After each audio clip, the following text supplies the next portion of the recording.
2년 전에 2020년 10월에 대한민국에서 가장 큰 부자가 세상을 뜨게 되었습니다. 기억하시는지 모르겠습니다. 누구였을까요? 네, 이제 삼성그룹의 고 이건희 회장께서 6년간의 투병 생활을 마치고 이제 사망하게 되었습니다. 그때에 대다수의 언론이 이렇게 주목했던 것이 있었는데, 그것은 과연 그 고인이 유언장을 남겼는가에 대한 부분이었습니다. 그런데 고 이건희 회장은 그 6년 전에 급성 심장마비로 갑자기 쓰러지게 되셔서 어떤 의식을 갑자기 잃은 것이어서 유언장을 남겨놓지 못했습니다. 그런데 왜 사람들은 그 이건희 회장의 유언장에 관심이 많았을까요?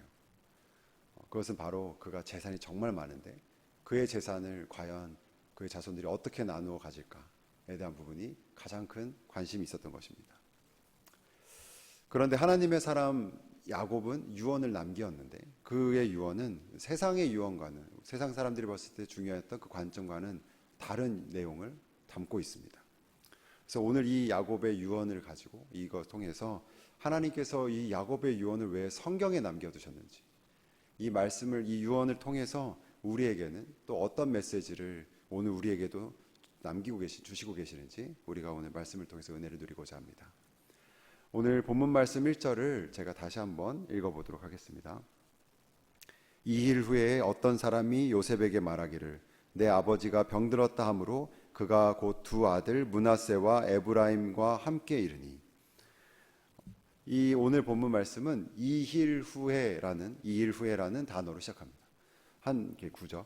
근데 이것은 이전에 있었던 사건, 방금 전에 있던 사건과의 연속성을 나타낼 때 쓰는 구약에서 많이 나오는 단어입니다. 이전에 있던 일들이 바로 그 있던 일 후에이라는 뜻이죠. 그럼 그 전에 있었던 일은 어제 읽었던 본문, 어제 본문 47장의 28절과 29절 그 앞부분에 기록되어 있습니다. 제가 이 부분도 읽겠습니다. 47장 28절과 29절 앞부분을 제가 읽겠습니다. 야곱이 애굽 땅에 17년을 거주하였으니 그의 나이가 147세라. 이스라엘이 죽을 날이 가까움에 그의 아들 요셉을 불러 그에게 이르되. 여기까지 읽겠습니다. 이때 야곱이 이제 147세, 꽤 정말 많은 나이죠.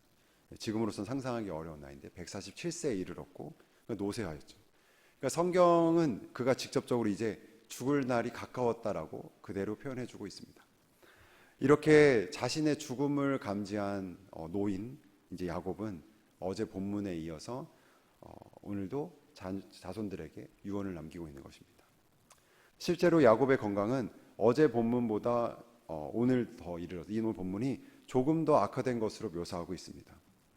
방금 읽었던 48장 1절에는 요셉의 아버지 즉 야곱이 병들었다라고 묘사를 하고 있고요. 서술하고 있고 2절에서는 야곱이 침상에 누웠다가 이제 앉는 것조차 힘을 내야 하는 그 상황, 머릿속에 좀 그러시나요? 침상에 계속 누워 있다가 요셉이 오고 자손들이 오니까 이제 누군가의 부축을 받아서 어렵게 힘을 내서 이제 앉아 있어야 되는 아주 노쇠하고 이제 병들은 상태를 말하고 있습니다. 이제 그런 상태임을 말해주고 있습니다. 이렇게 죽음을 앞둔 야곱이 자기가 가장 사랑했던 그 아들 요셉과 그의 아들의 아들 요셉의 아들들 므낫세와 이 에브라임에게 남긴 유언은 세상의 유언과는 어떤 면에서 있어서 이제 구별된 것인지 저희가 함께 살펴보도록 하겠습니다. 이제 첫 번째로 야곱의 유언이 가진 가장 큰 특징은 이것이 아버지로서 갖고 있는 어떤 가르침이라는 것입니다. 제가 3절과 4절 오늘 본문 48장 3절과 4절을 읽겠습니다. 요셉에게 이르되 이전에 가나안 땅 루스에서 전능하신 하나님이 내게 나타나사 복을 주시며 내게 이르시되 내가 너로 생육하고 번성하게 하여 내게서 많은 백성이 나게 하고 내가 이 땅을 내 후손에게 주어 영원한 소유가 되게 하리라 하셨느니라. 야곱은 자신의 삶 가운데 가장 특별했던 순간, 자기가 하나님을 정말 인격적으로 만났던, 특별히 또 만났던 그 순간을 말하고 있습니다. 여기서 루스는 우리에게 그다지 성경에 있는 우리에게도 익숙한 지명이 아닙니다. 그런데 창세기 28장 19절을 보면 이 루스에 대해서 저희가 큰 도움을 받을 수가 있습니다. 이 말씀 창세기 28장 19절 제가 읽겠습니다. 그곳 이름을 베델이라 하였더라. 이 성의 옛 이름은 루스더라. 네. 그러니까 루스는 이제 베델인 거죠. 베델은 저희가 좀 익숙한 지명입니다. 그러니까 베델이 야곱이 베델에서 자기가 돌베개를 베고 하나님의 천사들이 내려온 것들을 보고 이곳이 하나님의 집이구나 고백했던, 자기가 살았던 그 집만이 아니라 자기가 홀로 아무도 없는 광야에서 홀로 있을 때 그곳에서도 하나님이 함께 하시고 자기에게 뜻이 있으시고 자기를 인도하신다라는 자기의 믿음의 고백을 했던 곳이 바로 베델입니다. 야곱은 이 베델에 나타나셔서 자신을 만나시고 또 자신을 도왔던 그 하나님을 자기의 아들 요셉, 또 아들의 아들이었던 므낫세와 에브라임에게 자기에게 가르치고 있는 것입니다. 이러한 가르침은 훗날 출애굽한 이스라엘 백성이, 이제 아주 훗날이죠. 출애굽한 이스라엘 백성이에게 하나님께서 모세를 통해 주셨던 그 가르침과 명령과도 동일한 연결되는 내용입니다. 신명기 6장 2절입니다. 여기 이 말씀은 여러분과 좀 함께 읽으면 좋겠습니다. 신명기 6장 2절 말씀 화면에 준비되어 있습니다. 신명기 6장 2절 말씀 함께 읽겠습니다. 시작. 곧 너와 내 아들과 내 손자들이 평생에 내 하나님 여호와를 경외하며 내가 너희에게 명한 그 모든 규례와 명령을 지키게 하기 위한 것이며 또 내 나를 장구하게 하기 위한 것이라. 이 신명기 말씀에서는 어떤 한 가정의 가장에게 주는 어떤 준엄한 명령을 하나님께서 주고 계십니다. 바로 자녀들에게, 너의 그 자녀들에게 하나님을 경외하도록 가르치는 것을 강조하고 있습니다. 하나님을 경외한다라는 것은 단순하게 두려워하거나 무서워하는 것만 뜻하는 게 아닙니다. 지금 이 시대에서는 어떤 종교가 무엇이냐면 어느 장소, 교회를 가십니까? 성당에 가십니까? 물어보는 것처럼 고대 근동에서는 어떤 종교와 신앙을 물어볼 때는 당신은 누구를 경외합니까? 하나님을 경외합니까? 여호와 하나님을 경외합니까? 아니면 가나안 신을 경외하고 있습니까? 어떤 신앙의 중심, 핵심을 말하고 있는 것이 경외함입니다. 그러니까 여러분의 하나님께서 이스라엘에게 말씀하신 것은 이스라엘 백성에게 너가 믿고 있는, 너가 경외하고 있는 하나님을 너의 자녀들도 경외할 수 있도록 하나님의 이야기를, 너의 신앙의 고백을 자녀들에게 계속해서 가르치라라고 하는 것이죠. 자, 그러면 이 가르침의 핵심은 하나님께서 행하신 일을, 하나님께서 나에게 행하신 일을 자녀들에게 가르치는 것입니다. 그렇기 때문에 야곱은 자기가 이제 숨을 거두기 바로 직전인데, 자기는 이제 이 땅에서 사명을 다하기 바로 전인데, 이때 자신의 아들들과 자신의 손자들에게 하나님께서 그의 인생에 찾아오셔서 자기의 삶을 어떻게 바꾸셨는지, 자기를 어떻게 만지셨는지, 그렇게 자기를 새롭게 하신 이야기를 자손들에게 나눠주고 있는 것입니다. 이것은 단순하게 이야기를 들려주는 것이 아니라 자녀들에게 하나님을 가르치는 것이었습니다. 이렇게 야곱이 유언으로 요셉과 그 손자들에게 가르치는 내용에서 우리가 좀 놓치기 쉬운 부분이 있습니다. 오늘 본문 보시면 다시 출애굽으로 창세기로 돌아가서 48장의 7절 말씀을 또 제가 읽겠습니다. 내게 대하여는 내가 이전에 밧단에서 올 때에 라헬이 나를 따르는 도중 가나안 땅에서 죽었는데 그곳은 에브랏까지 길이 아직도 먼 곳이라. 내가 거기서 그를 에브랏 길에 장사하였느니라. 에브랏은 곧 베들레헴이라. 네, 이 말씀을 아까 저희가 처음에 성경 본문을 1절부터 11절까지 쭉 읽었을 때에 한번 생각해 보시면 7절 말씀은 내용이 좀 동떨어진 것 같은 느낌이 들 때가 듭니다. 쭉 전체적인 보면 아들 요셉과 손자들에게 야곱이 자기가 만났던 하나님을 이야기하고 또 손자들을 축복하는 내용인데 갑자기 7절에 자기가 라헬, 이미 죽은 라헬의 자기 이동 중에 가나안 땅에서 죽었다라는 것과 그리고 그곳에 멀지 않은 곳에 장사되었다라는 것을 말하고 있습니다. 이는 1차적으로는 지금 이 유언을 듣고 있는 요셉의 혈육인 어머니죠. 라헬. 그 라헬의 묘지가 가나안 땅에 있다는 것을 상기시켜주는 것일 수도 있습니다. 그런데 이런 인간적인 부분보다 더 깊은 의미가 어떤 저희가 4절 말씀을 읽으면 저희가 연결해서 알 수가 있습니다. 4절 말씀도 제가 읽겠습니다. 내게 이르시되 내가 너로 생육하고 번성하게 하여 내게서 많은 백성이 나게 하고 내가 이 땅을 내 후손에게 주어 영원한 소유가 되게 하리라 하셨느니라. 내가 이 땅을 내 후손에게 주어 라고 하셨던 이 땅은 어딘가요? 바로 베델입니다. 가나안 땅이죠. 왜냐하면 하나님이 베델에서 야곱에게 하셨던 말씀이니까요. 근데 그곳을 내 후손들에게 주어 영원한 소유가 되게 하겠다라고 한 것을 지금 야곱이 하나님께서 하신 그 약속의 말씀을 강조하고 있습니다. 이제 한번 생각해 보시면 야곱은 지금 요셉과 함께 머물고 있는 그 애굽 땅이 일시적인 거주인 것을 말하고 있습니다. 하나님의 말씀을 기준으로 말하고 있는 거죠. 자기 삶은 여기서 마무리되지만 이곳은 영원히 머물 곳이 아니다. 일시적으로 거주하고 있는 곳이다 라고 말하고 있습니다. 왜냐하면 이 영원한 소유는 지금 풍족하게 있고 모든 것이 안전하고 풍요롭게 있는 이 애굽 땅이 아니라 바로 가나안 땅이다라고 말하고 있는 것입니다. 그래서 야곱은 요셉에게 라헬이 가나안 땅에 매장되어 있다. 이 애굽 땅이 아니라 가나안 땅에 매장되어 있다라는 것을 유언 가운데 강조하고 있는 것입니다. 영원한 소유, 없어지는 것이 아니라 영원히 갖게 되는 소유. 지금 머물고 있는 곳, 지금 누리고 있는 것도 아니고 지금 자녀들에게 당장 줄 수 있는 어떤 그런 것이 아닙니다. 하나님의 약속 가운데 언젠가는, 하지만 반드시 이루어지게 될 그 약속, 하나님의 말씀을 지금 야곱은 자녀들에게 기억하게 하고 싶은 것이고, 이 영혼을 위해서 너의 현재를 살아라 라고 말하고 있는 것입니다. 여러분, 이 내용을 우리의 삶에 보다 더 적용할 수 있는 그걸 돕는 말씀이 있습니다.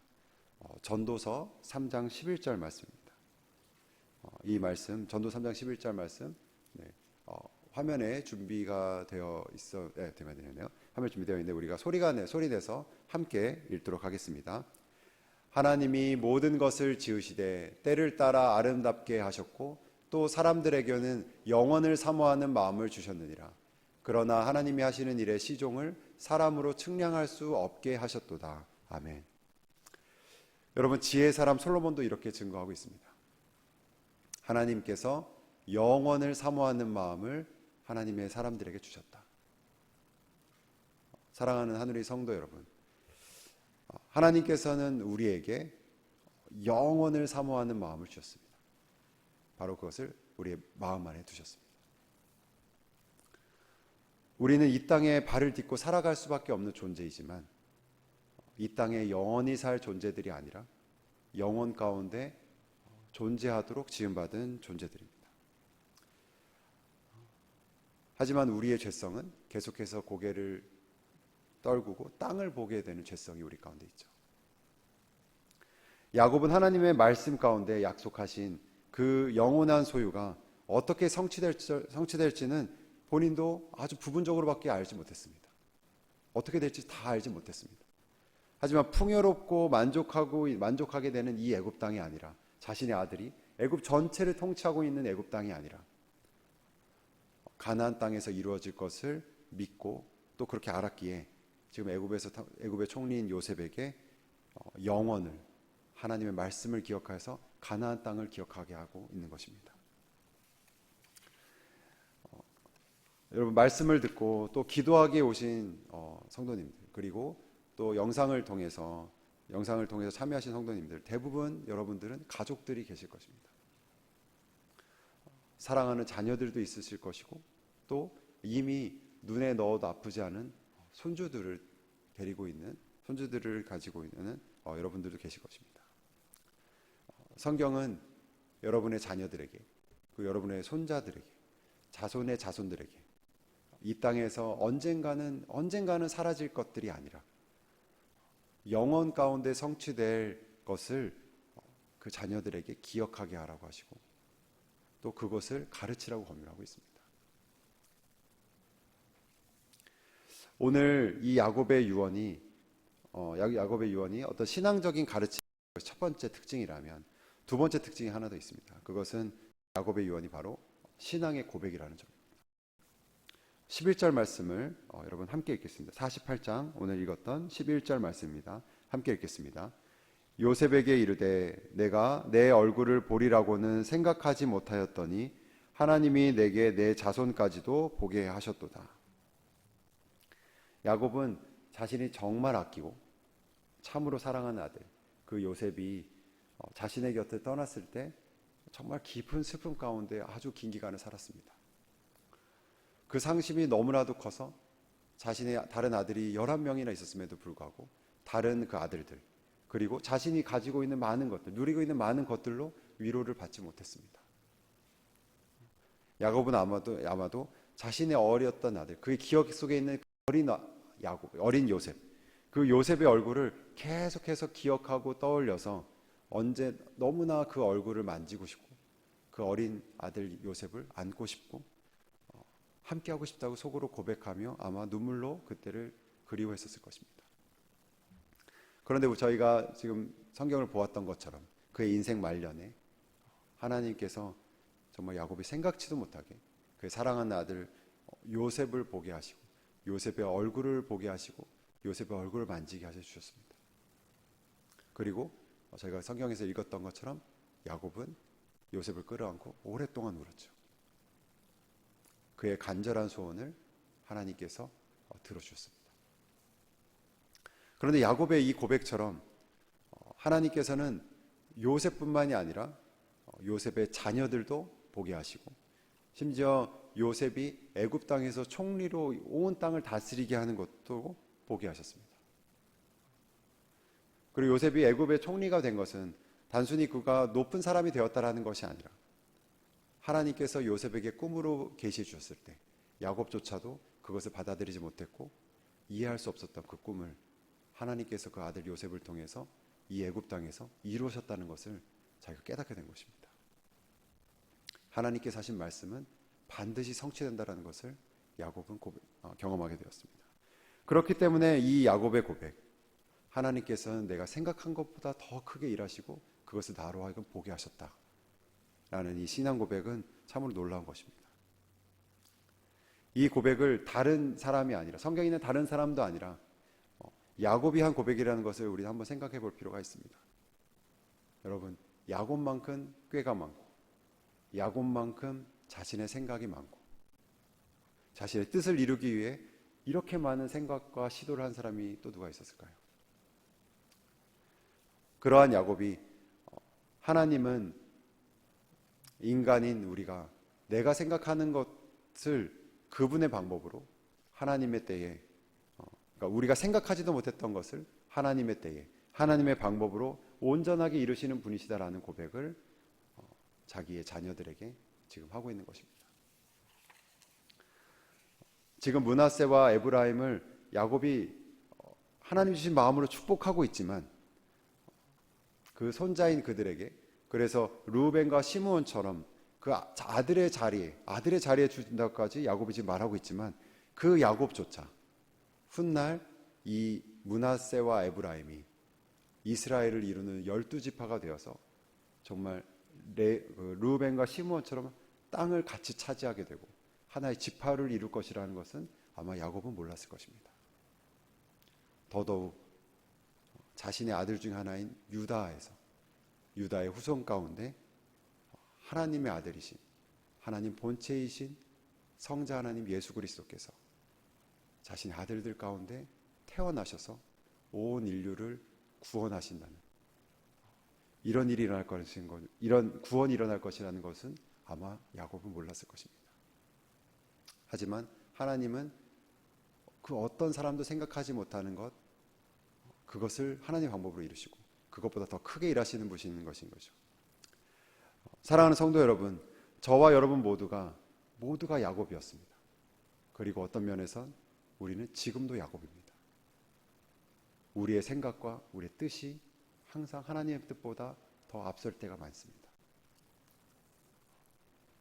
우리의 뜻을 이루기 위해, 내 생각을 이루기 위해 많은 것을 생각하고 고안하고 때로는 움켜쥐기도 하는 것이 우리입니다. 하지만 하나님께서는 야곱처럼 우리의 이런 약함을 아시고 우리로 하여금 항상 우리보다 더 크게 일하시고 놀랍게 그것들을 성취해내신 분이 바로 하나님이십니다. 야곱에게 이스라엘이라는 새로운 이름을 주시고 죽음을 앞둔 이때에 이런 고백을 또 받으신 것처럼 하나님은 지금도 우리가 하나님을 더 알고 지금도 더 경험할 수 있도록 일하고 계십니다. 여러분이 다음 세대에게 전해줄 수 있는 이 야곱과 같은 신앙 고백은 무엇이 있나요? 여러분에게 하나님은 어떠한 분이십니까? 또 여러분의 삶 가운데 지금 경험하고 계시는 하나님의 성품은, 또 하나님의 능력은 또 무엇입니까? 여러분, 우리에게도 언젠가 그리고 반드시 찾아오게 될 그 종말의 때, 죽음의 때가 있을 것입니다. 사랑하는 우리 자손들에게, 우리 자녀들에게 우리가 경험한 하나님에 대해서 그 고백을 여러분의 오늘 이 말씀과 기도 가운데 생각해 보시고 또 기도해 보시기 바랍니다. 이제 말씀을 마무리하려고 합니다. 야곱은 죽음을 앞두고 이제 영원으로 가는 입구에 서 있습니다. 자신의 가장 귀한 유산을 다음 세대에게 전하고 있습니다. 유산은 자기가 갖고 있는 가장 귀한 것을 다음 세대에게 전해주는 것이죠. 야곱은 그가 가지고 있는 많은 재산도 아니고, 그리고 대국의 총리가 된 아들 요셉, 그가 가진 그 명예에 대해서도 한마디 하고 있지 않습니다. 그가 가지고 영혼의 관점을 비춰볼 때에, 진리 하나님의 말씀으로 비춰볼 때에 그것은 하나도 귀한 것이 아니기 때문이죠. 야곱은 자신의 자녀들이 하나님의 말씀을 기억하고 영원을 사모하여서 하나님을 경외하도록 계속해서 강권하고 있습니다. 다시 말해서 야곱이 가진 유산은 바로 야곱의 하나님입니다. 야곱을 사랑하시고 야곱을 구원하셨고 야곱에게 새 이름을 주신 그 하나님, 그 야곱의 하나님을 자기의 자녀들에게 유언 가운데 남기고 있는 것입니다. 영원 가운데 이루어질 하나님의 말씀을 우리는 야곱보다 훨씬 더 구체적으로 알고 있습니다. 아무도 예상하지 못할 때에 이 땅에 재림하실 예수 그리스도에 대해서 말이죠. 그분은 왕으로 다시 오실 것이고, 다시 오실 때에 이 땅과 이 하늘은 완전히 새로워져서 성경 그것을 새 하늘과 새 땅이라고 우리에게 알려주고 계십니다. 이렇게 영원을 사모하며 오늘을 살아가시고 또 다음 세대에게 야곱처럼 신앙의 유산을 흘려보내 주시는 여러분이 되시길 주님의 이름으로 축원합니다. 함께 기도하겠습니다. 사랑과 은혜가 충만하신 하나님 아버지, 오늘 우리 사랑하는 성도들을 각 사람을 하나님의 말씀의 자리로 부르시고 우리의 영혼을 소생케 하시는 주님께 감사와 영광을 올려드립니다. 또 말씀을 통해 야곱을 만나시고 야곱에게 새 이름을 주시고 야곱을 인도하신 야곱의 하나님을 우리에게 알려주시고 가르쳐 주신 것에 감사를 드립니다. 하나님, 이 땅을 살아가고 있는 우리들에게 영원을 사모하는 마음을 주님 더하여 주옵소서. 그 영원을 사모하는 마음이 더하여져서 이 땅을 살아가는 그 발걸음이 더욱더 견고하게 하여 주시고 우리의 사랑하는 자녀들에게 가장 귀한 유산을, 하나님에 대한 우리의 신앙을 고백하며 그 신앙을 흘려보낼 수 있는 하나님을 경외하는 모든 가정이 될 수 있도록 주님 은혜와 축복을 더하여 주옵소서. 이 모든 말씀 우리 주 예수 그리스도의 이름으로 기도하였습니다. 아멘.